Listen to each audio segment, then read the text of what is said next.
আমরা অনেক সময় মানুষকে একে অপরের সাথে স্বাভাবিক কথা বলার সময় গালি দিয়ে কথা বলতে দেখি। তাদের ব্যাপারে ইসলামের বিধান কি? দেখেন, এটা আমাদের অনেকের মুদ্রা দোষে পরিণত হয়েছে। দুষ্টামি করে হাসতে হাসতে গালি দেয়, আছে না নাই?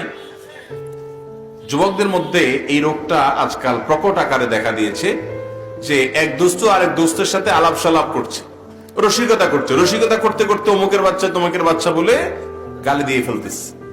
মানে কিয়ামতের আলামত যে অপরাধ তো করছে করছে, অপরাধটা খুব হাসি তামাশা করতে করতে, মোজ মাস্তি করতে করতে, ফুর্তি করতে করতে, রসের সাথে করছে।